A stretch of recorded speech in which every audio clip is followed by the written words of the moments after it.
Hello class, Instructor Bings coming to you from my motor vehicle for the next video. And before I continue, let me just show you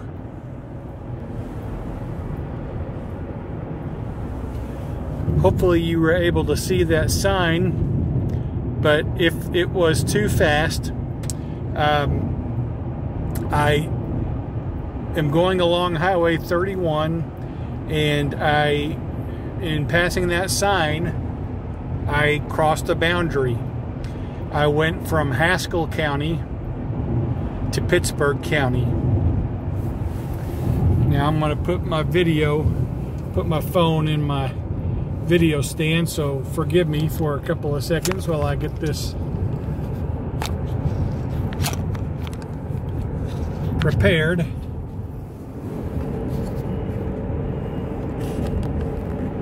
Alrighty, hopefully you can see me okay. The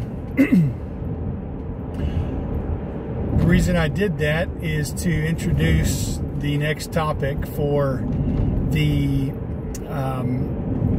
test bonus or final project. And this is a topic from chapter 2.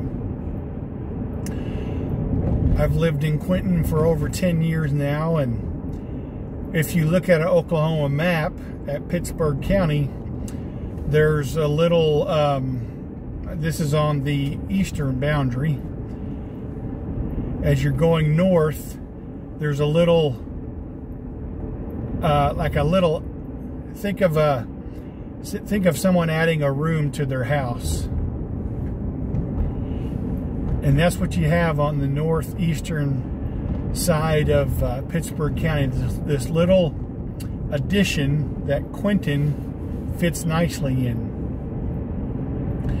And what I'm told is Quinton used to be a part of Haskell County, where the county seat is Stigler, but for some reason, I don't know all the history, we joined Pittsburgh County, where McAlester is the county seat. Imagine someone from my town starting a petition in a drive, return Quinton to Haskell County. And let's say that petition passed and the state recognized it, and both county seats were okay with it, which I think would be highly unlikely. But think about what would happen, or what would have to happen. Tax structures for the counties would have to be restructured. It would be an advantage somewhat, I think, to Quinton, because we would only be 22 miles from the county seat to Stigler instead of 30 miles to McAlester. We might have an increased presence in the sheriff department. You don't see a lot of Pittsburgh County sheriffs over in our little corner of the county. But think about you have to restructure the tax base. Voting precincts would have to be changed. And I know there would be some other things that would cost money. I'm sharing that as I lead into the material for chapter 2, which talks about a changing global structure. And if you haven't read the chapter yet or outlined it yet, it begins by talking about our humanity's evolution.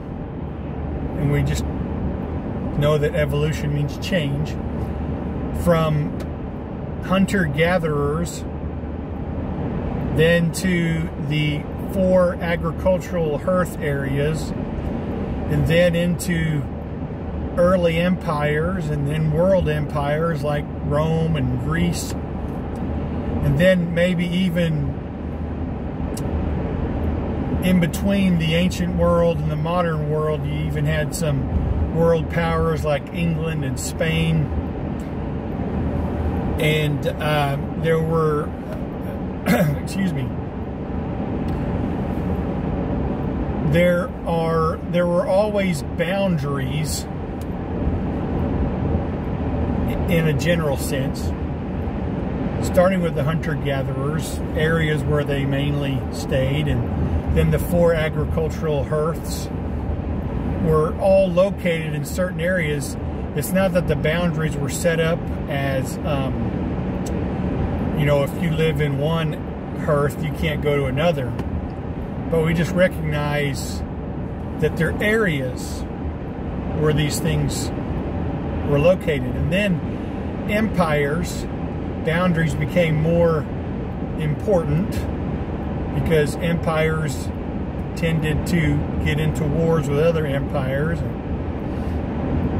And then even into the pre-modern, modern age, we have still had conflicts and wars, and we still do to this day. Think about present-day Russia at the border of Ukraine. And this is not new if you have kept up with it. In 2014, Russia annexed the area of Crimea, which is connected both to Ukraine and Russia. If you've never looked at that, let me encourage you to look at a map and see the geopolitical boundaries and elements to this conflict. Anyway, I share all that to get to what the second mini video alternate assignment instructions are. So if you're doing the first option, the bonus, I want to continue with basically a closer inspection of the United Kingdom. You'll remember, if you've already done the chapter's outline, that I asked you to list the 4 countries that were a part of United Kingdom. And if you ever knew that, I'd always heard of England and Scotland and Ireland and Wales, and I'm a big fan of the movie Braveheart, in which William Wallace was a Scottishman who wanted to fight for independence from England. But I never knew the geography of the United Kingdom. I didn't know that England and Wales and Scotland all shared one island, and then Ireland was a separate island across the English Channel. So the bonus question, the bonus material, will ask about the UK and Great Britain. What's the difference? And you'll see more detailed instructions in the provided instructions. If you're doing the final project, I want you to read about Scotland's attempt for independence in the textbook in Chapter 2, pages 38 and 39 in my edition. It's one of those Windows on the World sections. Read about Scotland's attempt for independence in 2014, and then write a brief using that material and the additional instructions that I provide. So,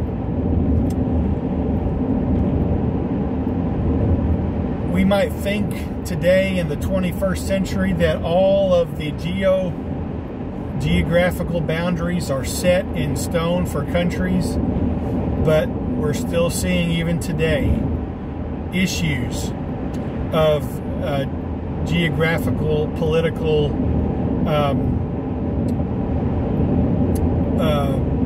issues that affect us today. And even recently in the United States, we've heard talk about Texas and Oklahoma and some of the other Midwest and Southern states seceding and having another civil war. But just think of what would have to take place